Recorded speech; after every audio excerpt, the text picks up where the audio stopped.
Well, hello and welcome to the wrap. This is episode number 46, and it is June 1st, Thursday, June 1st, 2023. And this is the show rounding up all things Zwift from the last week. We're talking racing, events, tech, fashion. We're live on Twitch, YouTube, Facebook, and Twitter. This is also a podcast that you can download. Head on over to ZwiftCommunityLive.com or search up The Wrap and Zwift, and it should show up anywhere that you do download your podcast. I'm Nathan Guerra. Anna Russel is sat next to me virtually, coming out of New Zealand. I'm in the US of A, and today we have a lot of topics as well as an awesome guest, Benji Naesen, YouTuber, cycling content creator. For the topics, though, we're going to be talking about what happened with the Roglic glory over at the Giro. We're going to be talking about indoor sprinting in the drops. What's the point? Well, at least according to Anna, what's the point? That's her question in the show notes. The podcast with Eric Min about the IOC and Olympics, UCI, the whole relationships going on there. A little bit of an update there. Zwift update 1.41 has dropped. We'll be going over the details of that. We've got some awesome events coming up for the month of June. We'll be talking the Zwift OG Racing. We're focusing on this Racing series because it's directly related to all things at Zwift Community Live, as well as a new Zwift group ride series that they're launching, I think because of the success they've seen with Zwift branded rides and races. And then the Unbound start list. Is it kind of like a virtual get-together where everybody from the entire world, from every cycling discipline, seems to be involved? But and then, of course, we've got our fashion show. So, but as always, we talk about what have we been up to for the last week, as it is 86 degrees out, 31C or whatever that might be. I'm not sure I've been up to much on Zwift. I have, actually. Actually, I have, which is kind of crazy. But let's go with you first, Anna. Oh, my gosh. I feel like actually, I do know what I've been up to. I just completely mind blanked there as you were saying it. I was like, what have I been doing for a week since the last podcast? But I've got it. I had a running race. That's why. I actually went and did my first just run race for a while, 10K. And I turned up and it was like a fun run event. But when I got there, I was like, oh, yeah, the 10K looks pretty elite here. Like there was a young girl who recently came second in an ultra. She's a bit of a crusher. She's awesome, actually. She's only 20. And then there were a few others. I was like, oh, okay, so it's going to be pretty competitive. It was fun. It was good. I feel like I set a solid time. I was third. So came with a 41 so the 20-year-old 10K. Smash you or Oh, yeah. She beat me by a minute. She was. That's not bad. Minute. Well, okay. In running, I don't know. Is a minute a lot? Is that a lot? Oh, what's a minute divided by 40? Yeah. I mean, it's not a little amount. It's okay. a relative.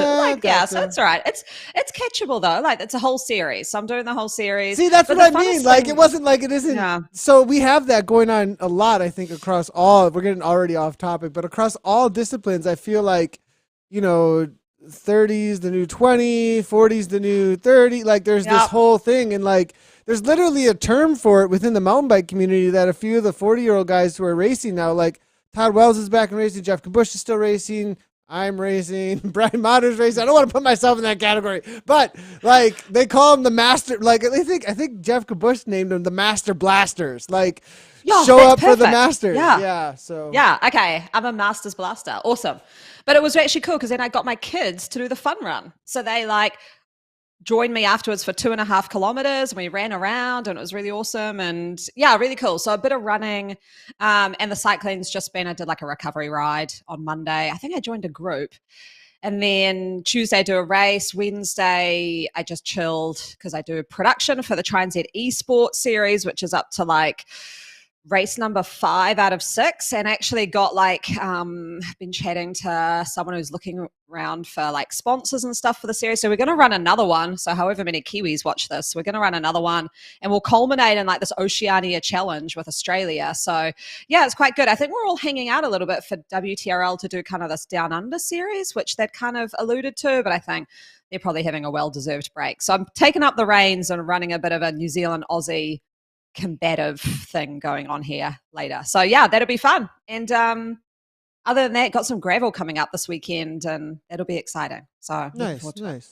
So what about running, you, Nathan? Running. I was not doing any running. So interesting enough, why did we end up doing intervals on Zwift on Saturday night? That's my question to myself right now. But that ended up happening. Somehow we ended up doing. I think it's just dad life, like we find ourselves doing a whole lot of stuff. And then also, like I said last week, finding the space and the places to do the kind of intervals that I want to do.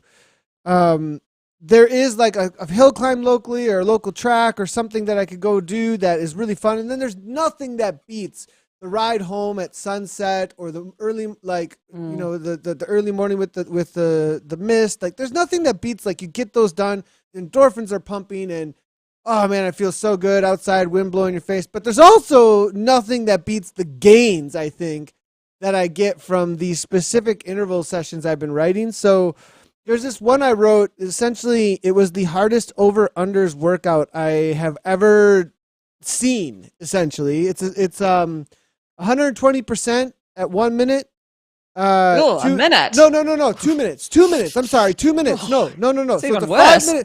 5 minute interval total. Okay, 5 minute time set. And it's got 3 different power profiles within it. You're doing or power zones within it. You're doing 2 minutes at 120%. You're doing 2.5 minutes if you can at 100% of FTP. So it's 120, 100%, maybe 95 if you have, or 99, like back it off there if you have to. But the goal is to like hold on, and then you go to 150% for the last 30 seconds. So the whole idea here was to create mountain bike hill attacks or not gravel, but cobble climb attacks. That you're doing the classic climb attacks as hard as you can, and you come over the top of those like attacking, so you roll speed through. So it's a perfect mountain bike type effort. Oh my gosh, this thing, it demolishes you, but it's got huge gains. I also did an FTP push workout that I learned from Kristen Armstrong when we were doing that ZCL series with her. And it's essentially halftime rest, way over FTP. So somewhere in between like 103% for 2 minutes to like 110%, fluctuate that. 1 minute rest, get a total minute of 20 minutes time in there of actual work. So you're essentially like pushing into VO2-ish if you can for 2 minutes, 1 minute rest, and then do it again. And you're blocking these in. So instead of doing like 20-minute threshold efforts, the idea seems to be is like, do a little bit more than what your threshold is and give yourself just enough rest so that you can continue to do it for the full 20 minutes. Yeah. So I'm just listening to you. I don't know if I'm going to be able to get out of base phase. I'm just enjoying this so much. Like I was a little bit tired last night and I got on and did the workout. I was like, this is just so pleasant. It was like 10-minute grinding, like low cadence, seated work, heart rate doesn't get too high. I was like, oh, this is nice, listening to a podcast. I actually did that workout. I did that workout you suggested actually for some base. Yeah, it was the green, the blue, the one with I did the one you had talked about. I enjoyed it. It was definitely my base workout. I'm not bragging. I was just like, yeah, this is the base workout, totally. But that's great. Yeah. But what keeps going through my head during these workouts, though, Anna, is the idea that time to exhaustion is like, if you want it, you got to really want it to win, right? And if you race for winning, and I actually saw Nicola from 2024 post about this. Like somebody at a finish line said to her, like, hey, you just like winning. Like, why do you just like winning? And it was like, and she responded like to that as a story about why she does this. And I think there's different reasons why people do this. And I'm telling you, I'm on the same exact vein as her. Cycling is a vehicle to winning for me. Like I like competition, and other people, like I do like all the other parts of it, but there's other things I would do for all those other parts too. Like if I just wanted to get out in nature, sometimes I might go for a hike, I might go for a bike ride, I might do all these other things or social things as well. But when it comes to competition, this is kind of like where I get that. You know what I mean? And so, don't get me wrong, I want to win. But I also need to have a base phase because I can't want to win three times a week and then drill myself into the ground. Although actually there is one thing I've been doing lately is kind of weekly a 4-kilometer pursuit. Like, so going as hard as I can on the bike for 4 kilometers, no drafting. That sounds torturous. It's been you kind of do this outside? No, inside. And the reason why is there was this leaderboard and someone's ahead of me now by 5. There's this leaderboard. There's a leaderboard and someone's ahead of me by like 5 seconds or something now. But it's been really interesting because I don't have a history in 4K time trials. So it's been kind of cool. Lionel Viljasan actually gave some tips to how to do it. So gave some tips to us. And so I was kind of pacing it like, okay, build up. I was mostly looking at speed because it's on time. So it was like build up over the 4 kilometers. So 1K start like conservatively, next K build, next K build, next K build. He's like, no, he starts out at 1,000 watts for like, I don't know how long, 15 seconds maybe. And then he settles down into like whatever. Well, he gets his speed. He gets his speed way up. Yeah. He gets his speed way up. Now, Lionel's a good one to talk to. What is he doing? Like sub 10 minutes, I would think. Like he's like. Oh, the 4K. No, that's taken me like. What's my time? 5:49. Yeah. Okay, I have no idea. Okay, gotcha. 5:49. He's 4 so he's like 4 something. Got it. So I mean, and he's a good one to talk to about those kind of powers. I think he's one of the best 5-minute powers out there when it comes to anything virtual. So he's been focusing a lot on that specifically, I think. Yeah, so that's been good. So that I actually worked on that a lot. So what I'm actually making myself into, because I've kind of, so the reason I'm sort of doing these things is I've got like World Champ 70.3 next year. So I need to ride a 90-kilometer time trial. So Zwift racing is going to be like a bit different for me because I can't marry the two together. I can't sit on there and do over-unders and also be good at 90K time trials. Like it just isn't going to entirely like piece together. So for upcoming Zwift Racing League, I want to be the breakaway person.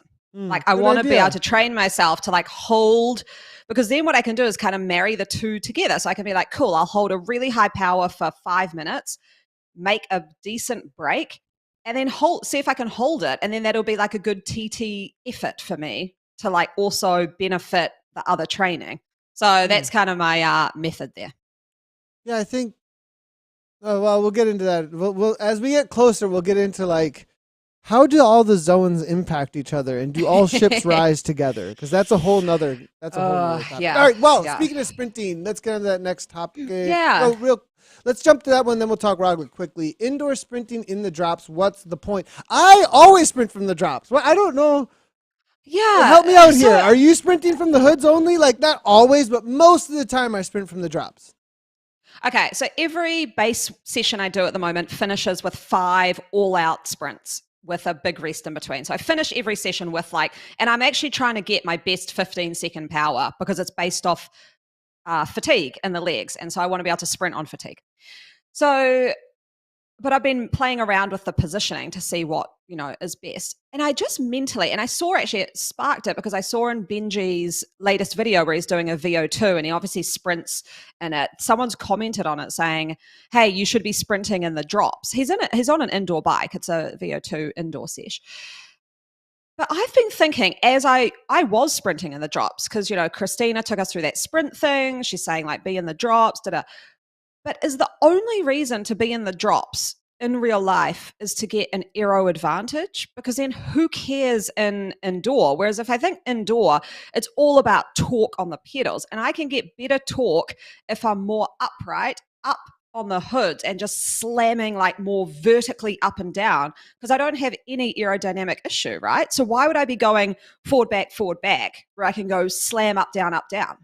Yeah, gotcha. So, from my experience, okay, from where I'm positioned in my body position on the bike, as well as my arm length, my body, whatever composition, the way that it works with height, etc. From the drops, and I've tried every different way. From the drops is where I get the most pull, and the initial kick might be like that initial pow, like biggest wattage might be more from the hoods. It might be. And it also kind of depends on like, I don't know, like there's a lot of different ways to get power out of the bike, but I've found that halfway through the sprint or even a quarter way into the sprint from the hoods, I start bouncing more up and down more. And I feel like compacting down and like I can do more of the BMX thing. So the largest sprints, the numbers in the world are BMX, and it's because of where the handlebars are and where they can pull from, that they can really yank on those bars and push down. And for me, now I'm not saying now it sounds like that'd be from the hoods actually, and maybe it is. And I've heard Lionel actually Vriasen say the same thing, that he sprints from the hoods specifically because he can get the most pull and torque into that bike from the hoods.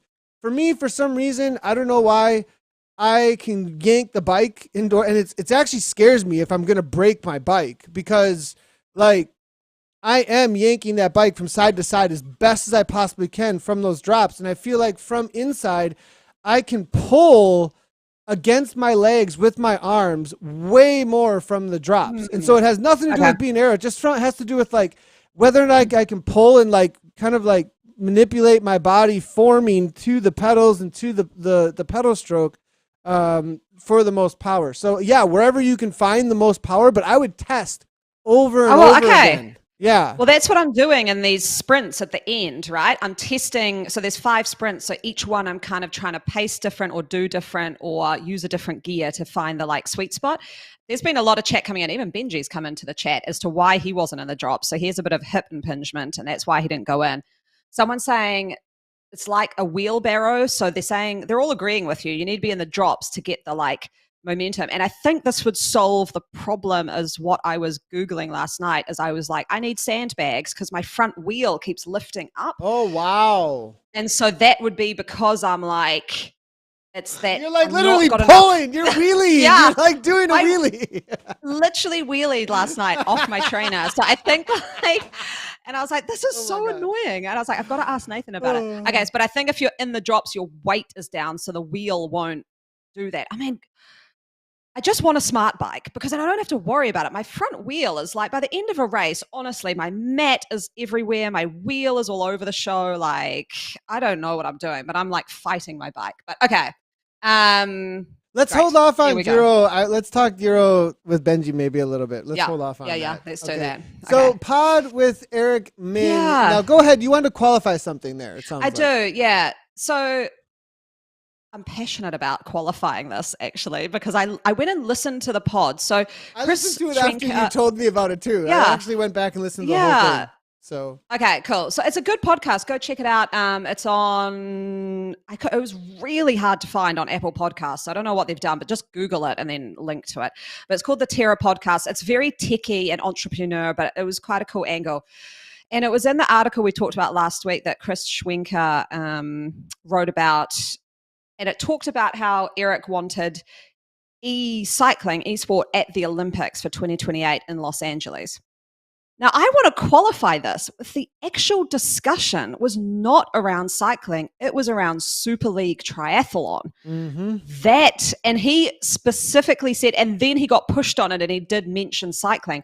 But I got the definite impression that he thought Super League, like the e-triathlon, the swim, Zwift bike, Zwift run, had more of the package there to show at the Olympics. I don't know what you got from the pod, but it was definitely a conversation around Super League that they were having. It was not around, Eric kind of threw it in at the end, literally with like a minute to go. He's kind of like, oh, and we ran the Esport World Champs, which would also be something. But yeah, I was just really interested by that, obviously from being a triathlete. I've run a e-triathlon here myself up at our local, at the big performance center. We ran an e-triathlon during pandemic because we could.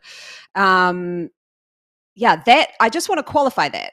And I guess so that opens up a hot box of topics though, like a really hot box of topics. And the one that's not the most obvious that comes up, I think, because there's other ones of like, well, why and da-da-da-da, and like, but you want to talk about an Olympic medal. We're still on how do we verify things with Zwift. like in the best way that we possibly can just for cycling. Okay. Mm-hmm. And we want it to be as real as possible. And I mean, like, there's certain things that even now we're still like, hey, like from trainer to server and where the game's being written, like even now it's like we're certain things we're just accepting that I'm not sure if you like expose them, they'd be accepted at the Olympic level, even in cycling right now. And then you want to use a run pod? No, you don't. No. Okay. There's no. So I actually think you use like there's the triathlon, same. You think? Go ahead. It's an attack mode treadmill. So the Okay. treadmill is literally powered by your speed. Gotcha. So it's not powered by anything. So it's only your speed that's pushing it along. Speed. So then it can only be your run speed that's actually making this happen. That's right on. So that's actually pretty cool. The other thing about it is these events, because obviously they've got to be at a pool, these events only happen in real life. Yeah, and I think that's the big pull. I think that's the big pull is I think that they've done a really good job because they've got this multi-sport. Triathlon is also just huge. Like the reality is like the movement of general public to relate to triathlon because more general public do it. You know what I mean? I think is just a big pull. Yeah. So anyways, it's I can see why he went that direction. Yeah, and this is kind of why it fired me up. And I've actually put a question in there for Benji because we touched on it last week too, is I come from a tri background. I know triathlon, like recently we just added a new event to the Olympics. Like we made a mixed team relay and it's in the Olympics, right? Triathlon is very innovative and the triathlon community is really accepting of new formats and new fun things. And that looks great. Like, why don't we try that? And they're also, I don't know if it's more or less so than cyclists, but they're really, really into numbers. And this is what they brought up on the podcast too, is all the numbers were up on screen and they were like, do you know what? You should add in like a fuel meter. So you show like, hey, that athlete's gone above critical power for too long and now their fuel's running low. And there's a real like, innovative buzz around it because it's kind of a new sport, right, compared to cycling. And I do want to talk to Benji about it, is does that hinder the traditional cycling in this regard to bring in an Olympic sport that's esport, you know? And so I don't know. I just thought that conversation was super interesting and quite exciting for me that the triathlon side was actually looked at as a more viable option potentially for the Olympics. Right. Yeah, we're going to continue that one for sure and see where things head. It would be really interesting to see. Well, we'll also see what this test event is happening. And I mean, it looks like it's all cycling. So that's an interesting one too. Real quickly on the latest update that just dropped today in the last 24 hours here. The big one there, it's a lot of fixes. A little bit of the coffee stop got a little bit of a tweak. So you can't have that bug where you jump into an event and it takes your previous time and then so you can use a coffee stop based on the previous time that you've been in game. Instead, it starts when you get into the event, so that's no longer there. They haven't made it so that between 5 minutes and 30 minutes you still can have a coffee stop, which is kind of still weird. So we're hoping that gets changed up because like 5 minutes is not enough time to realize you forgot something or like you got to use a restroom or something. Like you really need that extra little, like I don't get to coffee stop now. I have to spend 5 minutes. Like it takes me 5 minutes to even know where I am. Like what's happening here? Okay. So, and then this is the big one though, I think with the update is the leaderboard HoloReplays. Now you're like, wait, HoloReplays have been around a long time.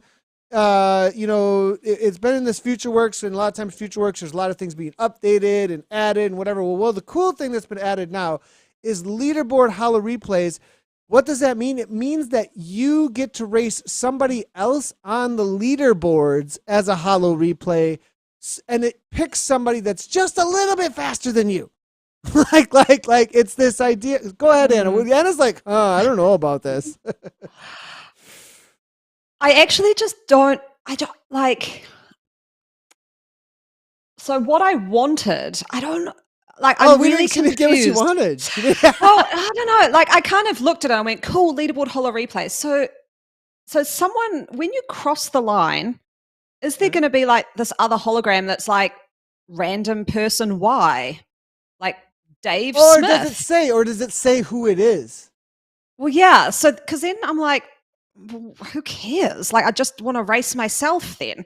Like, I don't know. Like, is it someone you're friends with, or is it just this random pop up of some person who, that's the part I don't kind of get? Or is it just a hologram that's like, By default, closest? everyone is set to public, so you can see, I think, who. Yeah, so that's the part I kind of, and for me, will it be females or males? I don't know. I'm going to go give it a try. I'm going to hold off judgment until I've given it a try. Because I'm pretty happy with holo replays because I'll always want to beat myself. So I guess it's kind of do you want the carrot to chase or do you want the person behind you you're trying to get ahead of? And I'm fine looking at the person, seeing the person behind myself and going, oh, I'm ahead. So, but I'm going to give it a try. I'm not going to, because what I actually wanted was like to select like who it is. It is. Yeah. Not just so it selects for you. Yeah, like, oh, that was Jackie Godby in her World Champs ride going up Skur climb. I have a feeling something like that might be coming. Yeah. I have a feeling that like this is okay, well, it'll select one from the leaderboard. Now let's take all of these different efforts and see what you can do against those different efforts. I would like it if you could just be like, I want to beat that time right now. Spawn somebody so I can chase it. Like you could pick a time instead of it picking a time for you. Like Ashley Millman Passio going up epic climb. Like, ooh, like she's a legit pro racer. Like I want to go see how far away I am. Whereas I probably don't really care if someone's like 5 seconds ahead of me. If it's like random person Y is just there, I'll be like, oh no, who cares if they, I don't know. Oh, you're such a community person, man. I don't care about any of these people in the community. Whatever. Give me Ashley Millman Passio. I'm such a diehard for the pros, so there we go. The rest of everything is mainly tweaks and bug fixes. A little bit of heads up. There are some deprecations coming. So iOS 12, it looks like as of May 31st, so as of yesterday, no longer going to be working as of today. So then that's launcher updates, etc. So some of the tweaks. You want to read the rest about it. There are notes for the update on the release, as well as Eric Schlange did an awesome article, as he always does, over on Zwift Insider. Real quickly, the series that are happening this month, we do want to highlight the OG Racing Series, and we will be having a broadcast next June 7th at 1 p.m. CST with myself and Dave Toll, Watopia Hilly Forward. Now, just a little bit of a heads up, we will be highlighting this every week for this broadcast because the OG series is developed around where Zwift Community Live and Zwift Racing came from. This is embarrassing almost, like, to even, like, see this, like. So the first one is on TFC, the Friday Criterium, and where the Friday Criterium came from. We were broadcasting races, the Zwift training races on Tuesdays. It was mainly focused on A category fast riders, but we would cover the B, the C, and the D category riders. It was the beginning of Zwift Esports. We only had Hilly Watopia forward. And the Friday Criterium came from, hey, we need races that are specifically just for C and D riders, and we started covering those as well. And this was all just on the Nathan Guerra channel and the Vision Cycling brand, like to begin with. I actually have, oh my gosh. So No Shave November. Awesome. No Shave November was going on at this time, okay, everybody? Like, oh my gosh. It's November 27th, 3 days before I shave, okay? Like, it's so bad. This is like really, everyone really judge. Bad. Yeah, everybody judge this. So quickly here. This is from the original. Look at me in the corner there. Oh, look at me in the corner with that. Look at that. Yeah. Like, oh my gosh. So Friday Criterium, one of the first, as you can see, let's get a full here. A little bit of Nathan chatting through here as well. I mean, this is, and we were doing for World Bicycle Relief at the time as well. So anyways, this is the old setup. Nacimiento, we can see a lot of the old school names in here. Anyways, Hilly Watopia Forward is what we're doing this week for the OG series. And if you want to watch the old videos for some of the broadcasts, they're actually linked in the events themselves. The Zwift event itself has the broadcast link to completely embarrass me. These are actually, most of them are unlisted videos too. And now Zwift is like linking people. Oh my gosh. So anyways, yeah, that's what's going on with the OG series. Which one are you broadcasting? What time? So we're doing the 1 p.m. Central Time, Wednesday next week. 1 p.m. Central Time, Wednesday next week. A little bit of graphic here. We will also, this will be the thumbnail as well that we'll put up for scheduling. We'll actually be scheduling that probably immediately after this broadcast. So after we're done recording here. And we'll be highlighting each week. Next week, I think we're talking SCR, then the KISS Racing Series, Team Fearless, lots of the old school race organizers all getting involved for this Zracing OG Racing Series with all the original, I think it's like London Loop, Hilly Watopia, London Classic, Richmond, really OG courses as well. So really cool stuff happening there. Love it. Good job. And then Unbound, last thing. Quick, actually, let's bring in Benji because he might have some opinions about this as well. I think in real life racing and Benji, I think, go hand in hand in a lot of ways. So can we open with Roglic? I've got to open with Roglic. Okay, sounds good. Sounds good. But everybody, let's welcome Benji Naesen to the program. Good to have you here, Benji. Thanks so much for coming on. How are you doing? First of all, thank you for the invitation, both Anna and Nathan, because every now and then I've watched the show, so I'm not new to it either. So I kind of enjoy being on it now, seeing you guys and speaking to you guys. So this should be fun. Well, I appreciate that. You watch our show? Okay, cool. We must be doing something right. Benji's watching our show. Oh my gosh, because I listened to Benji on Lantern Rouge. I feel like you're just in my car I feel like my kids know you, Benji, because you're in my car every morning on the school drop off. And they're like, are they talking about bike racing again? I'm like, yep. Yeah, he's there. He's out the back. But Benji, so stoked to have you on. We're going to be covering a lot of the stuff that you've been doing sort of with your indoor training journey. But first off, because honestly, I was screaming at the TV last week, literally. Can you run us through, because I know you've had sort of a bit to do with Jumbo-Visma. You've kind of gone through a journey. You see a bit more than we do. How much did that mean last week in the Giro, seeing Roglic take out that time trial? I think both for Roglic and for Jumbo-Visma, it probably meant a lot because Roglic's journey, the obvious catalyst in his career was the moment in 2020 where in the Tour de France, he was looking very good into stage 19, stage 20, and then a mountain time trial arrived where Tadej Pogačar, his opposing Slovenian, ended up beating him as a major upset because he was way behind the day before and then still won by a lot of time over Roglic. So Roglic had a relatively bad day, but Pogačar had an interstellar day as well. So it was kind of the combination of both, but that was a bit of a trauma event, I would say, in the career of Roglic. And like this guy can come back from traumas in the same way that he came back from a skiing accident, then jumped into cycling. Then this event happened, then he fought back and won a Vuelta afterwards. So he's been good at coming back and so forth. But this was a specific moment in the Giro that just finished where, let's be honest about it, I personally found the first 2 weeks not the most entertaining bit of cycling that I've ever seen in my life. But let's be honest, it was a Milano-San Remo of Grand Tours, I would say, because the intensity build up towards that mountain time trial on stage 20, the Monte Lusari time trial, which is like the craziest climb I've ever seen in a time trial, batshit crazy, actually insane. And to see Roglic able to come from a second position before that time trial, kind of unexpectedly, like we knew on paper if riders were robots, then Roglic would be better on a climb like this if we follow just data. But because of what happened in the past and so forth and the stress surrounding this, I wasn't sure who was going to win this Giro going into the time trial. And Roglic ends up beating Thomas on the overall, and it was pretty spectacular to see. And I can imagine that for both Roglic and Jumbo-Visma, that's an insane change. Because like last year, I did work for Jumbo-Visma when it comes to like tactics and so forth in the Tour and the Classics. But I noticed in like the meetings that were happening there that Tour de France time trial still existed in their mind. That was still a thing going into time trials and last week's that, oh, come on, let's hope we're not cursed here, eh? So to have this happen and to have all those demons washed away, I think that's quite insane for them, and I think they're happy on their end.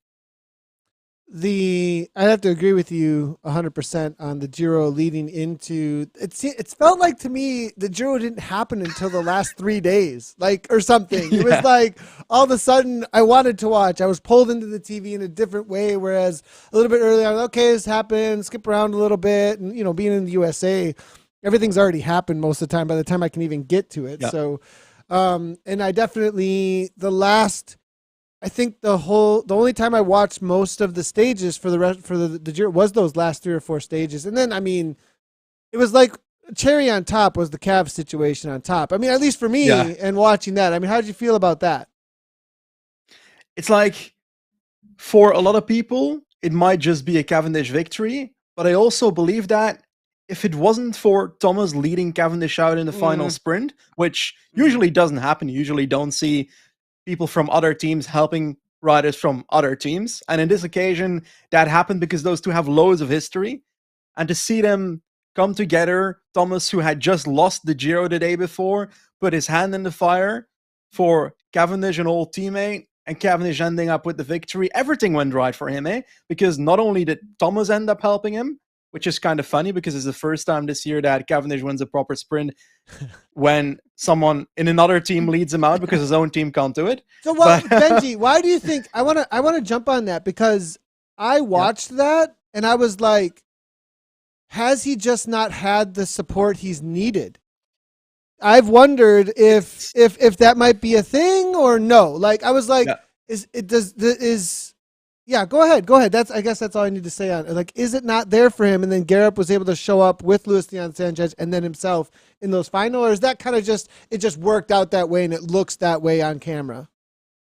I think it is like that because we've seen basically from the start when he joined Astana, they signed Cees Bol as a potential lead out for him, but in reality, Cees Bol hasn't been able to really do it. In the UAE Tour, they tried, but at that point, it looked like Cavendish might have a better chance of winning a sprint alone than with Cees Bol, so that wasn't amazing. And next to that, when BNB, the team that Cees Bol and Cavendish were supposed to join last year, folded, well, Richese was a great lead out in the past. He was also supposed to be in that team, and he did not get a contract. And I bet you if Richese was signed by Astana as a lead out for Cavendish, Cavendish would have won more races, but the reason is that the rider agent, the manager of Cavendish, and the manager of Cees Bol are the same person, and I think they did a double deal, and that's why Richese isn't hired, and that's why Cees Bol is hired instead, and I think it had a direct consequence on the results of Cavendish. And we see that, like, it's not only Thomas in that sprint in the last stage in the Giro, for example. We see that Gaviria, who always launches too early, 400 meters to go, always launches then because he won once in that occasion and thinks he has to do it every time now. And that's a perfect lead out for Cavendish, who's in the wheel. So, like, there's so many small things in that sprint that go in favor of Cavendish that might have gone in favor of a different sprinter in a different sprint. So he has to get lucky. Combined with, he got some help from Thomas. Yeah, it reminded me also a little bit. Sorry, I know this is getting really in the Giro, but like that, especially that moment when he had like a bike length, I was like, whoa, this is Mark Renshaw type of win. You know what I mean? Lead out man type of win. This is the old days of like, where did this come from all of a sudden? And does he have this still with the right lead out man? Are we going to see like, I mean, if I were a team manager, I'd be like, all right, how do I support this guy in the way I need to? Because it looks like he just had a full bike length. It looks like 10 years ago, maybe a little more than that, when he won it seems like most of his Grand Tour wins were when he had the right lead out trains. He has that final kick. He just needs to get set up right for it. Yeah, and like, yes, he can win when he's alone, but it's so much harder to win if you have to do everything yourself. So it's like they're reducing the chances of him winning. But I think we've spoken a lot about Cavendish now, a lot about the Giro, but it was a good Giro the last 3 days. Yeah. The last 3 days. Can't help it, Benji. I know, I can't help and it. especially having you on. I know. So. I can talk for a year if you want to. Oh, great. So Benji, Zwift. So that's why I wanted to get in touch. I mean, your YouTube channel, you've gone through, I mentioned it quite a number of weeks ago, actually, on the pod about, and then that's why I wanted to get in touch. you've kind of had this journey on Zwift too. It looks like you mentioned it a bit on your own podcast about getting fit and using it to sort of work on VO2 max. I saw you did a test recently. You've doing FTP tests. But the one that I'm interested in is this challenge you set yourself where you started out in, I think it was D category racing, to go from last all the way to first, and you raced every day. So can you give us like some background of why the hell you took on that challenge? Because that sounds pretty brutal. Well, it's kind of a long story, but I'll set the scene first and then I'll go into that specific video. As in, the reason that I started this journey was I had this YouTube channel, which was basically a gaming / cycling channel. I played some game called Pro Cycling Manager, which, hey, as a gamer playing Pro Cycling Manager, then suddenly you realize, how can I get into cycling with this channel? Because I'm kind of hit the ceiling when it comes to how many people watch this stuff. And I thought, why not find something that gamifies cycling like Zwift? So that was kind of the leap I put in there. So last year I uploaded a video then where I basically challenged my friend Guillaume, which is a French fellow Pro Cycling Manager YouTuber, in a Zwift challenge where we did like a sprint against each other, a hill race, and then as the final tiebreaker we rode up the Oude Kwaremond in real life. No, the Kemmelberg in real life. And that's how I unfortunately lost. Spoilers. When it comes to this specific video, it's like a part of a series where last year I lost 20 kilos and I didn't record that because I didn't have the confidence to be on camera going through that process. And in December, I hit the moment where I was like, now I'd feel like I have that confidence because I've lost those 20 kilos. I've realized, okay, I can do this, and I'm not ashamed of how I look on a bike right now anymore, that kind of stuff. And that's why I started in December this journey of, let me try to lose some weight, but make it entertaining. As in, I'm going to go through the process of training it, but I will do challenges every now and then to make the videos good. So kind of a series in that end. And that's how we are now at episode, I think, 5 or something. I've got about 8 recorded, so I need to get through the editing, okay? But the Zwift racing one was video 4, I think, and that happened quite suddenly because I was going to do this racing event on Zwift called the Chasing Tour, which I found it pretty fun that it like resembles the real life calendar a bit. But then I wanted to start it, and this is an anecdote I've never told anyone before because I was ashamed of sharing it. The first one was a time trial, and I did that time trial. That was race 1 in that video, and I came last in that. But the second part is the shameful part. The next day, I joined the next stage, which was a road race, and I joined it on my TT bike, and I only realized once we were riding. So then I just jumped out and started riding every day a different kind of race. And every day after day 2, I realized I could make a video out of this. Like, if I just keep going every day, it's not a good idea. Like, racing every day is physically probably not a good idea for an untrained individual like myself. But I was thinking to myself, might as well do it. I will say, I did make it clear also in the video and so forth. In the title I said every day, but in the video I made it clear that after day 5 or something, I had 1 rest day because my body was not having it. I went through that process. In total in the video, you see roughly 8 races. In reality, I did like 12 to 13, I think. But I cut the most interesting ones into the video. And you see the gradual improvement in performances. Because not only on the first time, you're like, I finished last in this time trial. How the hell am I going to follow anybody in this road race I'm going to do tomorrow? Then I entered the road race and I realized, okay, the start is the most important part. This is like cyclocross. I need to start fast. I need to follow the first group and potentially perish in the wheel of the front group. But the advantage that I gained by being in the front group for X amount of time outweighed the amount of time that I would have lost if I had just ridden my own tempo and not had the draft of the front group, if that makes any sense. So that was the lesson of day 2. And then on day 3, I continued onwards and so forth. And I found that, okay, this is how I make sure I stay in the group without going too hard either. This is how I try to reduce the watts that I pedal in a group without having to go faster every now and then because I'm dropping, that type of stuff. And it was kind of a learning lesson like that. And I went from getting lost in a time trial to podiuming on like race 4. And then I podiumed every single race from that point onwards. And Whether I win or not, you can see in the video. But hey, that's kind of the concept there. That's how I got to it, at least. I really want to touch on the Pro Cycling Manager at one point here, but we'll stick. Just because I'm like, I noticed that you were doing those, and I was like, you're totally gamer. And what's funny is early on with the Zwift thing and the Pro Cycling Manager thing, I was also like 2015, 2014. I was like, I'm gonna Twitch stream Pro Cycling Manager. And I don't like it had like this whole thing going on because of the two different worlds trying to connect them. But it looks like you have some gains here. I actually wanted to show this little clip here of you questioning your life choices.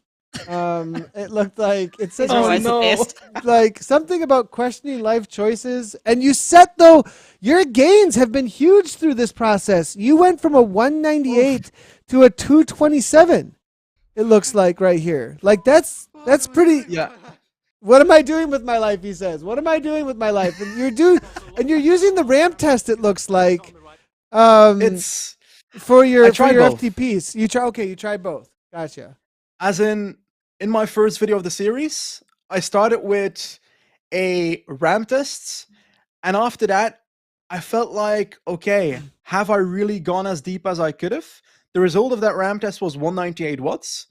And then I thought to myself, why not wing it? Why not the next day go back on my bike and do a 20-minute FTP test, which was a horrible experience. But it felt extra rewarding because then I knew I had gone as deep as I could in that 20-minute FTP test. And the result of that one was 190 watts. So my ramp tests was slightly higher the result as my FTP tests. And I feel like I trust the 20-minute FTP tests more in terms of result than the ramp test because that kind of simulates the endurance side of a 1 hour test more than for example, a ramp test, which doesn't have that factor. And I noticed that, for example, the clip you just showed was in February, I think end of February or something, that I recorded that, if I recall correctly. And that was 227 watts with the ramp test once again. And this time around, I felt like I had done it properly because my RPM, my cadence was better in that one and so forth. So I've learned how to use cadence properly in those months.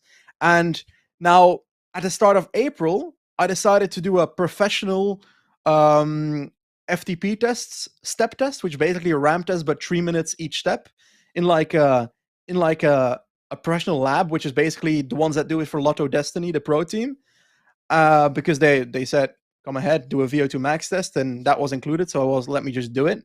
Now, in that video, I won't spoil the exact number, but I've got a lower FTP number than my ramp test of the month before, and that is because the Zwift ramp tests, I spent 16 minutes, roughly 15 minutes, roughly, to get to 300 watts in 1 minute intervals.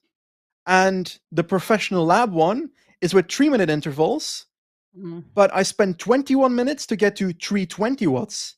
And I'm like, that's a lot harder, and I got a lot further. So if I do that performance on my Zwift ramp tests, I bet my result is 245 at this point. So I don't know which one I need to believe anymore. Well, now, I mean, upping your FTP is always like, oh, really? If you're using workout mode at all, you're like, man, no. really? It's going to get that much harder? So, Benji, I did want to ask, because watching the videos, I highly recommend going watching them. They're very entertaining. And Nathan and I touched on this topic well back in race season, where I deleted a Twitch stream that I'd done because in a race I got too hot-headed and started swearing and was like just in the moment because you're so tired and your heart rate's high. Yeah. I mean, you put yourself in a vulnerable position, right, doing this kind of thing, because you almost forget you're recording. I mean, obviously you're editing later. I mean, when you're live streaming, it's not so great, but you can edit it out. But it seems like you don't really. You include all of that stuff that makes you seem really vulnerable, swearing and questioning life choices. I mean, how do you feel about that kind of stuff going out there?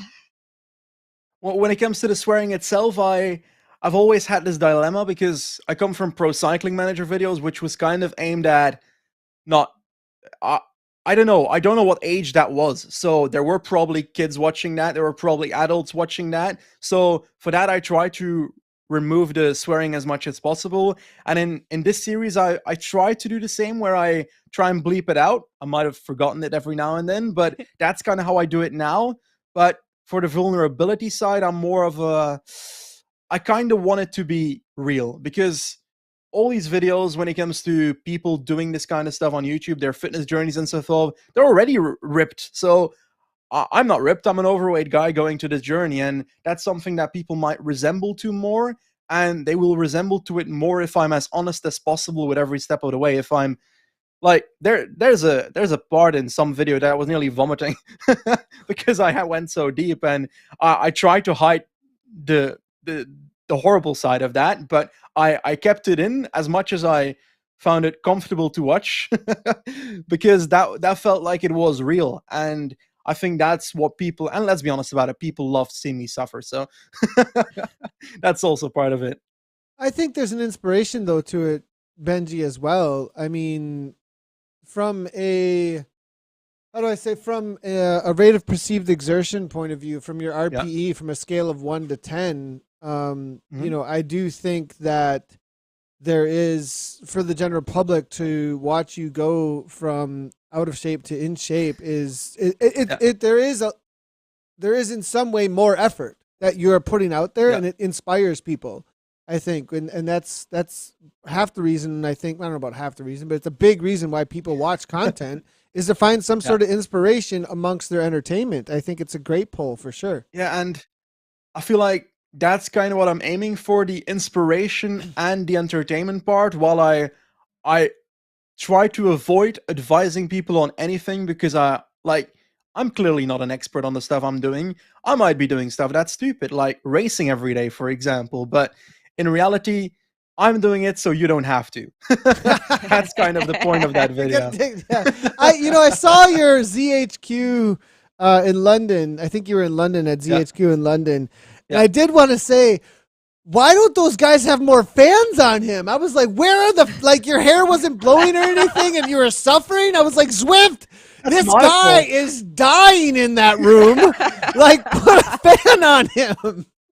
That was actually my fault, because they had like loads of these headwinds aimed at me. But the problem is, my microphone took most of those sound in, and I was like, let's put them a bit lower so that people have a good video to watch. So I did it to myself.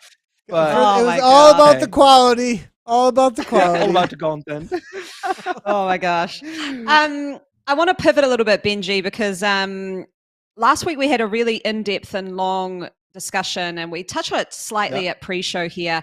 And I know there's an article coming out where the head of Belgium cycling has been interviewed as well on the Zwift around esport. And I wanted to get a feel for you now that you kind of, I would say you sort of straddle both worlds. You obviously know a lot about in real life cycling, but you're also going through a journey in virtual cycling, and you've been doing races, which is quite different to just getting on and doing workouts. What is your feeling of virtual cycling?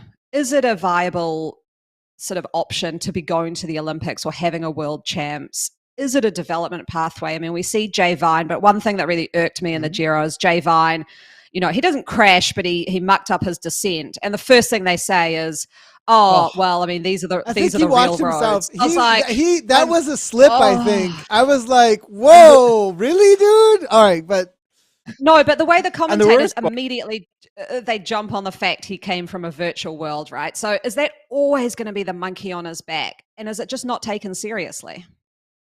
The worst part about that is that it's only because people know that, he came from Zwift Academy, for example, but the guy had been riding for Nero Continental in Australia for a while before that. So he has the experience on the bike and so forth. It's just not the way he got to World Tour, which is, it's so annoying to see. But hey, I can imagine it's probably more annoying for Jay and Bree. But I'd say that when it comes to the question that you had beforehand, is it a viable option and so forth? The way I see it is, like, to be clear, to set the scene, my experience in Zwift racing is basically probably like 13 races and being the DSing 6 races. So that's my combined experience across Zwift racing. And I feel that I see it as a bit of a different discipline, but that it can be used to to be an add-on in certain ways to pro cycling. And you already see it in pro cycling where they're using it to like prepare for races and so forth. For example, the way Mathieu van der Poel came back from his injury, his back injury and so forth, was through training on Zwift and so forth. Obviously, they're sponsored by Zwift, so they're obviously going to say that, but it was factual. He was training, and that got him to a better level before he ended up winning Milano San Remo or something. So he was doing good through that. But when it comes to the racing aspect I see as a bit of a different discipline because it has different dynamics. And that's the stuff I mentioned earlier. Like, it has the cyclocross fast start in road races, for example. I don't know if it's the case in every single race, but the ones that I did, at least. So maybe I'm generalizing based on my own personal experience. But that factor, the fact that you kind of have to, you got to try and benefit from the way the Zwift game works, as in whether you know if you're going to have draft in this position in the group and so forth more than this position. It might be slightly different than in real life. And also when it comes to breakaways, is it as possible to win from a breakaway in a Zwift race versus a real life race, stuff like that? Because I found it really hard, even when DSing, I think it was in a B category Zwift racing league that I was doing, so that the breakaways were so difficult, and it was basically nearly impossible to win from an early breakaway or stuff like that because the peloton would always keep you close. So those type of aspects, I feel like there's a difference between those two. And does it make any sense what I'm saying? Yes. Yeah. I guess like the question I kind of want to like unearth here is, and I have to say it really bluntly, like in the in real life pro space, is it just looked at as a bit of a joke? For the pros, I don't think so. I think it's a method for training looked at in the pros. I think some people will see it as a bit of a joke, the pro racing aspect, when they're looking at stuff. But I also feel like when it comes to the pro racing, the broadcast and so forth, I feel like there's something that still needs to change, but I can't put my finger on it because, well, for example, the Zwift World Championships that we had earlier, it was kind of annoying that the broadcasts kind of flipped out at a certain point in that championships, which can happen in real life cycling, that we don't see the last mountain because the host broadcaster can't get an airplane in the air, for example. But it was kind of a letdown, that moment in it. But when it comes to other racing stuff in pro racing, I wanted it to be different than pro cycling in the way it's broadcasted, because for some reason I feel like pro cycling is traditional in the sense that the calendar's like that, and we've got the races that are broadcasted from start to finish in certain ways, and it's so centered around the same method, and they're now copying every single method over to women's cycling as well and making it just like men's cycling, which has its issues, and they don't fix those issues along the way. And I feel like initially Zwift Racing also copied the thing of like taking the broadcast of like how men's cycling broadcasts work into Zwift Racing and just doing the entire race. And now they've played around with the actual World Championships, doing like the climb, the whatever, the different disciplines in the championships and so forth. Now, I might be saying a lot of nonsense, but I feel like I want them to play with the gamification as much as possible, because I feel like that's what sets it apart. 100%. I agree with you 100%, Benji. Personally, like that's kind of where I've been. Well, I think that it does need to be, because otherwise it is a training tool for something that's already existing in a lot of ways. It's like, well, I could just go do this otherwise. So why are we replicating this indoor? And so how are we going to differentiate in any way? And so I'd have to agree with you. There's a lot of different innovations that have popped up over we've been at this for, you wouldn't know because it was a small little corner 8 years ago, but this has been happening for 8 years in a lot of different renditions in different ways. But I'd have to agree with you that making whatever it is that cyclocross, like this, not make it cyclocross, but whatever it is that the different disciplines are that bring to cycling, right? Like track, you're on a track and you're there's a very specific way to race track. There's mud and running in cyclocross. And mountain bike, you've got to be a freaking Jedi in the middle of the Ewok forest going back and forth between trees. Like, there's different ways in which different cycling disciplines bring out skill and fitness. And if you just copy road racing over to virtual cycling, people are going to be like, well, then it's just a training tool for something that already exists, like you were just saying. Is the weird thing to say, but for example, if I look at the gaming space and I see the actual like gaming esports in the way that we see League of Legends tournaments or Counter-Strike tournaments or these kind of things, if you take a look at those tournaments, all the people in it that are racing in it, they're not racing in Counter-Strike tournaments, they're shooting each other in that game, but all the players that are playing that game on a high stage level, they already kind of have their own channels where they're all live streaming all their games. They're all live streaming everything and so forth. So it's kind of become an event where everybody's influencers that are in it.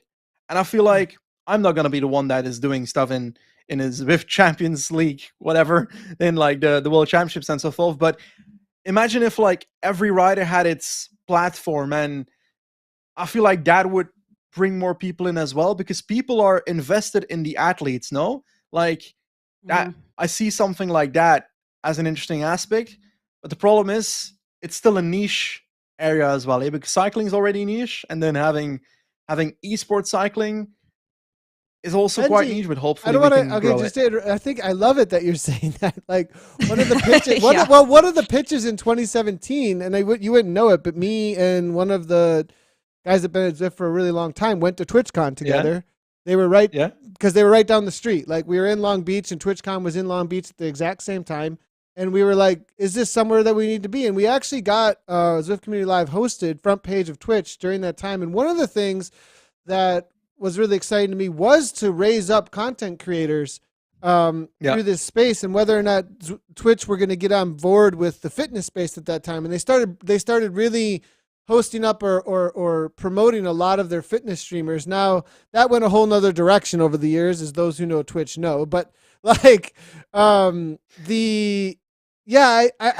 interesting what you're saying there, because we do kind of see that in this space, but marrying gaming and cycling has been very, very difficult because of this thing that Anna's talking about. Cycling is so traditional in a lot of ways. It's so like, we are this way, and this is what cycling is, and our expectations of what cycling is. And you want to continue on with that because, like, it seems like triathlon's more receptive. You know, why is there more reception of the marrying of gaming to this virtual world? Yeah. I mean, I just think, what Benji's saying is so awesome, because I totally agree. And I know you do too, Nathan. And I think there are so many cool things you can do. Like both Nathan and I have trialed things where you're live racing and you're telling your community, you tell me what tactics to do. So you could never do that watching the Giro. I can't sit there and be on a Roglic Twitch stream and be like, oh, that's his data and that's that. And hey, if we get this many people voting for it, he's got to go attack at this time. But you can do that on Zwift so easily. You can jump in and you can be saying to your audience, hey, you follow this team. You can have a say on maybe how they race this race today. You can, one of the favorite things I have from the Women's World Tour that from what I've seen, they don't do on the men's side, is they bring in the DS sometimes, and they have the DS talking on the broadcast. I'm like, that is epic. Do that more. You do that on like on a Zwift race. Like imagine if the esport worlds, they actually bought in the DS live. They're not sitting in a car. They don't have to worry about audio quality, all of that. They're sitting at a desk. It's sweet. Bring them in. Bring in a racer. Start having the racer in a quiet part of the race. Exactly. Talk about what's going on. Like just make it way more interactive. I feel the same way, because for example, at the end of last year, you might know or you might not, I had this like Zwift Racing League series where Zwift had kind of challenged me to be the DS of their like in-house Zwift Ravens team. And like they were in the B category. They were estimated to be like, I don't know, they didn't do that great the year before. Let's just start with that set scene. And I didn't know where we'd land and so forth, but I feel like it was actually good content in the sense that having me, for example, in the team time trial, like say, okay, now it's your turn, do these amount of watts for 60 seconds and so forth. And those kind of aspects add more than just seeing a team time trial with commentators speaking over it, kind of guessing, okay, this person is now taking the lead, this person is taking the lead for longer, looks to be riding harder than the other person who is in fourth wheel. Oh, that person is suffering, stuff like that. While if you have a DS, for example, you can hear, okay, Charlie or whoever his name is that is now sitting at the back, you look like you're suffering. How about you do a bit of a death pull for like 2 minutes, then you drop off the bag, then we use you fully, then we go to a 4-man rotation, stuff like that. So those kind of aspects, I would love to see that stuff. I would love to see that stuff because it's physically more possible than doing so in real life cycling. So that's one aspect, for example. And to be honest, I found the preparation of those races pretty fun as well. Maybe I was a bit too geeky and nerdy going into all the numbers of. You're in the right place. I had there is a spreadsheet going around for team time trials in Zwift, but I thought I found like an issue with that spreadsheet, so I ditched the entire spreadsheet and tried making my own and came up with some conspiracy theory plan for my riders to do well. I can't remember what the plan was, but I went in depth into it in the video. Oh man, Benji, we need you on the TTT now. Like we go when time trial stuff comes up, man, it gets heated around here. And then I tried having, for example, Greg Henderson on because I wanted to hear his input on my plan for the team time trial. And then I asked Christian van der Velde, who was at US Postal back in the day. Let's not talk about that too much. But he then gave me feedback on the team time trial plan, and I tried to figure out everything way too much for just a Zwift Racing League team time trial that we ended up getting like mid in the results. But that was better than expected. It was their best team time trial so far, so everything paid off. Maybe Benji, you have like a whole like my brain's blowing up with vision about like ZRL this coming season. Benji Naesen, Christian van der Velde, Anna Nathan. Like, how are we gonna bring this all together to create some sort of cool Thursday or Tuesday streams and videos? That sounds like I don't know. You got a project going on in my head now, Benji, because you're excited. I like that. You're like super excited about. See, now this is what we were getting at. I think this is what Anna was getting at too. Was like, okay, because we're not talking about in real life racing at all at this moment, and obviously you love in real life racing. Like you're totally all about it. But like, I just saw you get just as excited or more about the ins and outs of how this works and displaying it to people about the sport of this, that there is a sport behind this and the way people are trying to compete. 100%. Then I feel like it's definitely viewed as underrated from the outside, but that's kind of what I'm also trying to do with these videos about Zwift. For example, the DS series that I did is try to show people that this shit can be fun too. Zwift can be pretty fun as well, because not only is the racing fun, but the content that is made from it needs to be fun as well, and needs to have like a gradual built-in learning curve. Because I think if you come to Zwift at the start and you see everything that's happening, you're like, whew, this is a lot. And maybe you step back a bit. While if it gets gradually fed to you, the information in like a fun and entertaining way, people might be more likely to end up buying Zwift. If they see it's easy to join a team, they're like, oh, let me join a team. Oh, is it that easy to do a race? That's kind of what I try to show in that Zwift racing video.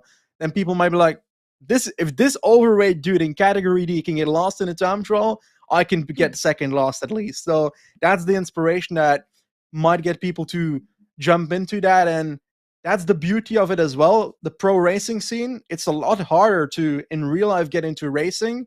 While on Zwift, I can just get into it on any level. Literally any level can get into a Zwift race, which is, in my opinion, the beauty of it. Yes, there might be moments where you're like, okay, I'm suffering, but a lot of people are suffering. And yeah, you might get lost, but who cares if you get lost? At least you had fun doing so. At least you tried, and maybe the next time you won't get lost. And that kind of stuff is really fun. And it's also, I really love the DS aspect of it, because like last year when I was working for Jumbo-Visma, it was not necessarily in a DS role and so forth. It was more tactical preparations for the Tour de France, a plan for the green jersey in depth and so forth. And when it comes to the mountain stages, in-depth planning, how riders should react to certain situations and which situations are more likely to happen, and tactically prepare an entire plan, for example, for certain stages. and where action should come in a stage. But then I try to apply that on Zwift, and I'm like, this works in a relatively similar way.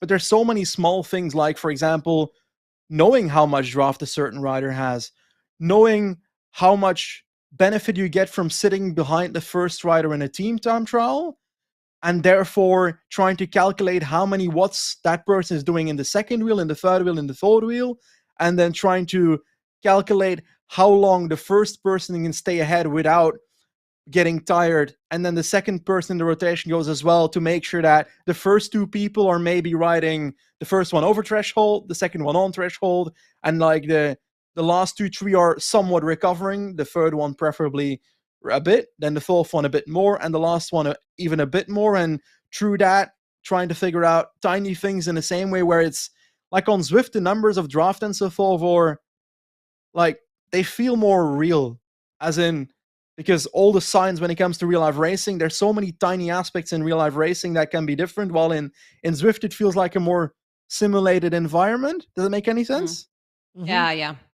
It's You well can see controlled. You can see it. You Yeah. can like feel like, well, Yeah. if you're used to it. If you're used to Yeah. it, you can see it. You can find it with numbers and data. I think other people who aren't used to it, though, Benji, they got, like, we talked about this, and there was a team that showed up last year that just started rocking, but they couldn't get that extra little bit to like beat some of the top teams, Anna's team, Yeah.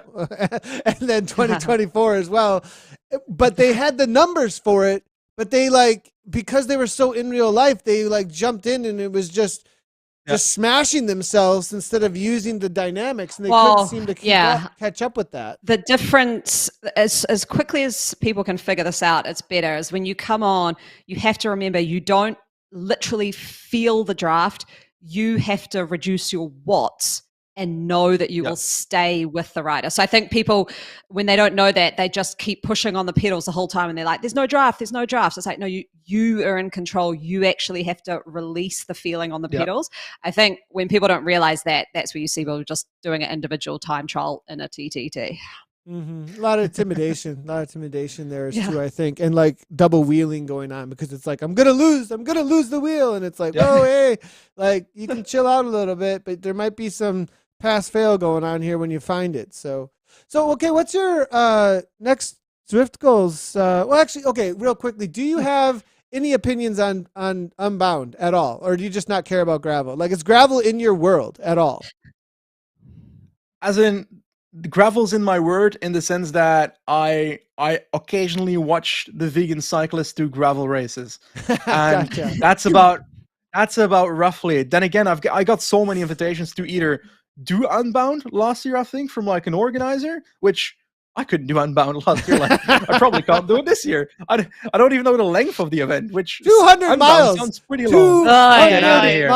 200 miles. Get so what outta is here. that? What is that in kilometers? 200 miles, 321 kilometers. Yeah. Well, no, thank you. Maybe in the future, in like 2 years, I'm down to try it. But for now, I've got my gradual goals. But when it comes to Unbound, I'm kind of like, gravel racing, it's there. I understand the hype around it. I understand that it's fun for the people that are hyped around it. But for me, who watches pro cycling, I'm blocked by the learning curve of getting to know it, to have once again another discipline thrown to me. Because it's probably good, but I don't have the time to find out if it's good. And that's kind of annoying, because I would like to find out if it's good. And then you've got some event like the UCI Gravel World Championships that was a boring race last year. Like, the winner was Johnny Vermeersch and so forth, but that race was so boring because, I don't know, I can't even put my finger on it. The broadcast just made it boring. The way it was made just made it boring. And then people in the gravel racing scene were like, that's not real gravel racing. And I'm like, I don't know what's real gravel racing. Please explain. Yeah. So, Nathan, is Unbound even broadcast? Can you even watch it? I don't know if that. So I think what happened was Lifetime Grand Prix were trying to do broadcasts of these events that were really difficult to broadcast. Like, I was actually thinking, after our conversation last week about some of the stuff that you've been up to, I was like, I wonder if I could help them broadcast those, because it's a very different way you need to get a hold of this footage. And like, I'm not sure that the money coming in or the sponsorships coming in would justify, or if you even could put a helicopter, or if you could get the motos out there, and then think about getting. Yeah, that's exactly what I was thinking actually. But even putting think about putting a moto on a gravel race and how much dust is just gonna be like everywhere, like all the time. It would just wreck. Like how logistically are they gonna? And so they were gonna do, and then I think like 2 or 3 in, they just figured out this isn't working, and they just cut the coverage. So now what they're doing, it looks like, is kind of similar to your idea around some things where they're putting people out there with Instagram stories and just doing stories and just continually you can see all day long these live updates from the Instagram stories. So that's the best. And I think that's kind of what's funny is I think when someone watches cycling and they don't watch it live, that's kind of what they do anyways, but it might not be on an Instagram story. They're just jumping around on the YouTube thing. So what do you think, Benji? Yeah. I've got a very random thought that popped into my head. You know, you've got these like live streamers on Twitch that live stream in real life. What if you, like, I don't know what the connection is, what the network connection is where they're doing Unbound. It sounds like it's in a pretty far away place in the middle of nowhere, but let's say theoretically it's not. How about we just have like someone live streaming while in the race? Like their race. And I've tried this. So I've tried, I have live streamed. So I was actually sponsored by a company called SciOI in 2015 to 2017. They were on our Pro Kit, actually, 2017. They were making competitors with GoPro, but they had at the time 4G chip in the cameras. So they were a GoPro camera that had Android software on it that could connect directly to all the towers. And then they had their own website platform for live streaming out live action. They couldn't, it seemed like they couldn't get into market to compete with the brand. The brands that were already existing out there were just too strong, it seemed like, in this space. And then on top of that, like my know-how, I recognized the amount of friction that there was for me, even as someone who was a Twitch streamer, to like do all the things I needed to do to stream from that camera was really, I mean, and then if it worked or not, I mean, there was so much there. So then a racer, think about this, like even for me to put my 360 camera on and get that footage, then go and mess with it or whatever, like you need to every time. And then on top of that, I'm trying to race like the highest level race. It's like, you almost need like a camera person putting it on. And then are they going to mess with it if there's tech issues? It needs to be reliable. You're out in the middle of nowhere. There's a lot there to try and live stream a race, essentially, from a bike.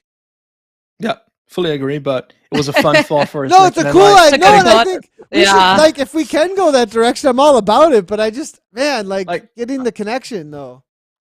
I think the go-to place to try it is in like a crit in a city where you've got the connection, where you've in a limited amount of square miles and mud and dust. And I'm thinking un-European for a second, but that's an aspect to it. But also like regular broadcasting is so bloody expensive. I went into like I had a deep dive 2 years ago during the Giro d'Italia when there was like a race where it was raining so much that the broadcast didn't happen for like the majority of it.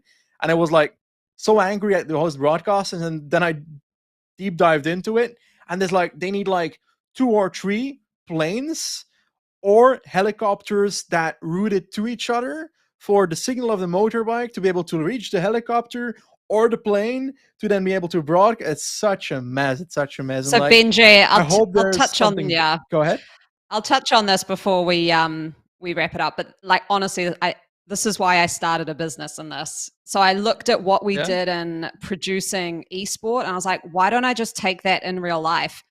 And so like produce the Oceania Triathlon champs here, had a camera phone going on the water, had a camera sitting there on the bike course, a camera on the run course, a cam at the finish line, commentators, brought it all in, and it costs like, I don't know, 20% of what it would cost to have a full broadcast.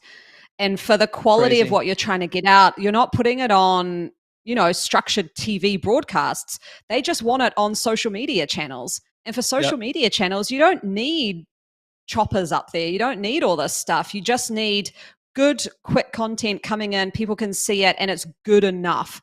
And so I think, yeah, like, gosh, you've so like hit it on the mark. I think there's, I mean, that's been one crossover for me from this esports stuff into real life is like, you don't need all that stuff, especially for smaller scale events. I mean, yeah, it's totally different for the huge ones, but smaller scale stuff, you don't just get some phones out there, live stream it through. It's totally fine. From a general perspective too, Anna, I think like that is a hang up that we have from there's one world of people who are like understand broadcast TV and the amount of marketing money and just push just this like to make it what that is. And then there's this whole other world that, you know, Benji seems really familiar with, that we're familiar with this like small platform streamer world. And those two worlds have collided.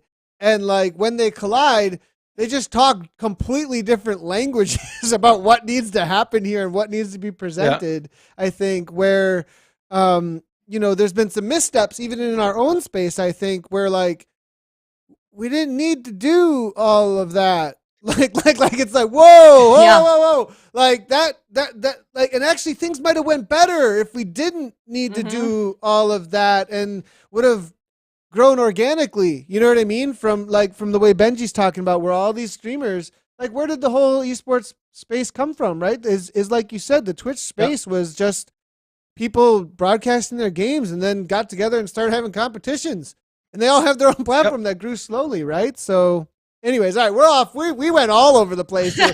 So, Benji, what's up next for you and Zwift Goals? It sounds like you've got some content coming out pretty soon. Sounds pretty cool. And planning on doing some more racing stuff, looking toward maybe ZRL coming up this next season? Interesting. But it's more like the general cycling goals for me, where Zwift is an aspect of it. So, for example, I just had my VO2 Max video, and the next ones are 3 real-life ones to then jump back into Zwift. So the 3 real-life ones are the ones where, first of all, I've got a bike fit that I did, which was necessary in hindsight, because we found quite a few issues. And next to that, I've also got a video coming up where I climbed my first ever major climb in Andorra, which was interesting. And I also climbed Alto Quadramon, which is a different video. I might climb it another time this week to kind of compare rainy Alto Quadramon to sunny Alto Quadramon in a video, which I think is an interesting concept. But after that, I'd like to, first of all, test out a ramp test on Zwift again, because I feel like I've gone up since that 227 test. Probably at 240 if I had to guess from where I think I will land. But I will also, next to that, try my first ever Alpe de Zwift. So I'm terrified. We actually have a race and pace, like a /race or pace group ride that we've do on Alpe de Zwift. Now, we did one already. You want to do one as well. That kind of motivated me to put another one together here. It's actually, there's people in chat who are like, Benji, come do this with us. Hey, we'll see what happens. We'll see if you get it done. Sounds good. All right, Benji. Well, thank you so much for coming on. If everybody wants to find Benji Naesen TV over on YouTube, he did just put out his first VO2 Max test ever just the last day. Looks like oh man, that thumbnail with those masks. Those masks are rough. They're horrible. They're rough. Crazy. They're rough, Benji. But all right, that thanks a lot for coming on. Yeah. While I had it on, I kind of felt like I didn't feel it anymore after like a minute. I was suffering so much I didn't feel it anymore. Oh, just disappeared. Well, that you had an out of body experience then, I think. I think you had an out of body experience with the pain. The pain became your entire being. It sounds like so. There's no mask there. Yeah. All right, Benji. Thanks for jumping in with us. Everybody, go check out Benji's YouTube channel, and hopefully, we'll talk to you soon in the future. Thanks a lot for coming on. All right. Well, awesome to have Benji. Wow, that convo went everywhere. All over the. Well, you know what I wasn't expecting was how much. Well, I saw the Pro Cycling Manager thing, and I was like, huh. And then it was really obvious to me that like he knows games. Like I was like, and the whole scene. I was like, okay. I could see your brain, Nathan, with your broadcast stuff coming up. I could see your brain going, tick, tick, tick, tick, tick, tick, tick, tick, tick, tick, tick, like this going, okay, yep. Like I agree with so many things he said. I think like when he got onto that broadcasting chat, like that's a point of difference for esport.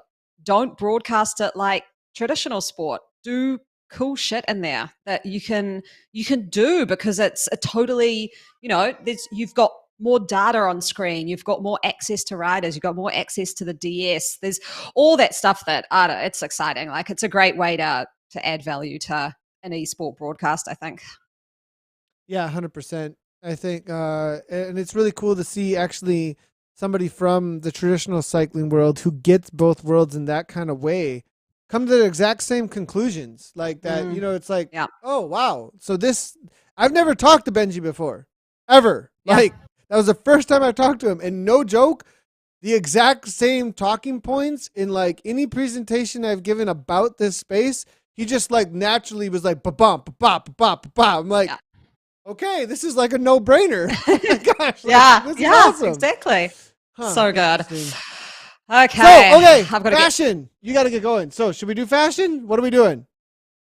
Yes, fashion. Let's do it. I don't have to literally go right now, but I hear the school kids ready to go. I heard them just a moment ago as well. So fashion picks for the week. Velocio Better Together. I got a message about this actually from one of the Velocio teammates. Really cool to see that we were able to highlight this. Charles McCarthy contacted me, and they hosted yesterday 3 rides actually on Zwift for this Velocio Better Together Unity kit.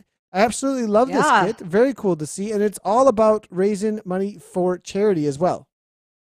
Yeah, and I think a shout out to Amy Mundasev who let me know about the ride. I was entered to do one of the rides yesterday because I really wanted the kit in my garage, but I got held up from work and couldn't get home in time, unfortunately. So I do love it because they've actually created the design based on their ethos. So they said there's no simple answer or straight line to addressing mental health.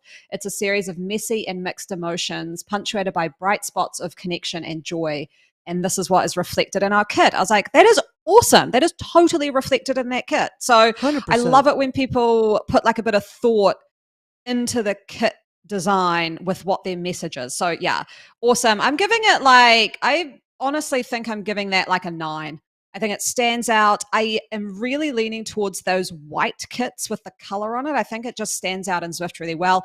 They've put the Unity brand in the exact right place where people can see it, which is that lower back pocket. Solid 9 from me. High score. Just want to shout out as well, Velocio does have this on their website, velocio.cc. Their Unity Better Together kit is here over there. And it does look like... pre-orders are closed, but delivery is expected midsummer. So, but they are giving the, I think this is 100% of this year's jersey profits will support 2 mental health focused nonprofit partners. So very cool of Velocio and what they're doing. Their big shout out to them. Then this has been all the hype on all those of social medias. Look at that tri-bike. It's amazing. So garage pick of the week is the Zwift Tri Academy Custom Speedmax CFR. So I started doing the Tri Academy and I had to chat with my husband. I was like, I think I'm going to try and qualify for the team. He's like, why? Do you even want to do an Ironman? I was like, no, I really want the bike. So I cut my my application because I was like, I can't go just literally do an Ironman just to get a bike, but it is so sweet. And that disc wheel is so awesome. All custom painted, looks amazing. Go check out Zwift Instagram because the team was all over at this Canyon, whatever it is, testing thing, and they had all the bikes and they just look so nice. So yeah, super beautiful bike and paint job there. Love a custom paint job. Yeah, great job. They should unlock this in game, actually. Yeah, sorry. This needs to. Bike. I agree, 100%. It really needs to be. All right, it is Unbound weekend. We'll try and do. I'll be comment. I don't know if I'm going to commentate or anything. I'm erasing this, but I kind of want to be involved in some sort of way with Unbound, just because if you look at the start list, it's the entirety of the cycling community in some way represented. Julian Absalon is doing Unbound. He is former world champion on the mountain bike. We're talking about people who have won in every single. Simon Nordvall Svensson, who's a Zwifter, like elite Zwifters doing it. Like, I mean, this is Freddie Ovid. I mean, the names go on and on. I actually have the start list over in our Discord, which is linked below. I have it linked in there. But I mean, if you look at the start list, 274 entries, and it's people from World Tour to mountain bike world champions to gravel people to, I mean, it's crazy. Like, and the amount of coming together that's happening here is pretty cool. So that's part of the reason why I wanted to talk about it, because it feels to me like the same way I feel about a Zwift event sometimes, where it's like all these people are coming together because we have this place. I'm like, how is this happening on gravel? Anyways, so. I think like I spent too much energy in that Giro TT stage. Like, it was such an emotional roller coaster that I'm taking I just cannot even face watching another cycling race for a couple of weeks. Like, honestly, Nathan, I don't know if you saw it. I'm just going to mention it. Like, when Roglic had a mechanical, I wish I was actually live streaming my response. I've got all the family to watch it. I stood up, I threw what I was holding, put my head in my hands, just walked out. I was like, I can't watch this. I'm not going to say the language. I can't watch this. Oh my gosh. I can't watch so this. Invested. You were so invested. Like, why do I support him? Why do I support him? It's stupid. It's so bad. And so like, it was way too much there. So I need a break. So what are you doing this weekend then again? You said you're just doing some base rides? I'm gravel riding. So I'm gonna go chill. You are gravel riding. She's doing her own Unbound, not 200 miles. I'm doing my own Unbound, not 200 miles, although I have entered a 200-kilometer gravel ride in September. That's on my birthday. So I'll be doing that. But just relaxing, just lowering it before we start getting prepped for the Tour de France Femme avec Zwift and the Tour de France men's racing, where I feel like I'll get emotionally invested too. But there we go. I'm just cooling it this weekend. I'm racing this weekend locally. We'll be at Camrock. We just put out the Vision Cycling newsletter. Visioncycling.team is live if anybody wants to go check that out. But we are racing a local Wisconsin state series, which is extremely competitive.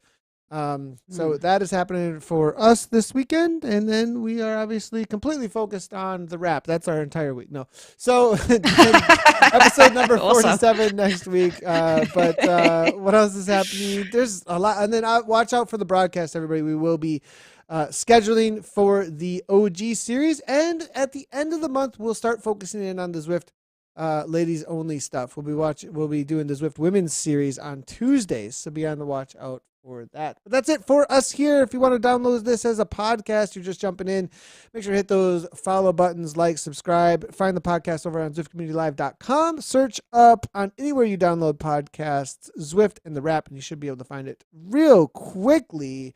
Thanks for everybody for tuning in. We will see you next week for episode 47. This has been episode 46. As always, from myself and Anna, right on.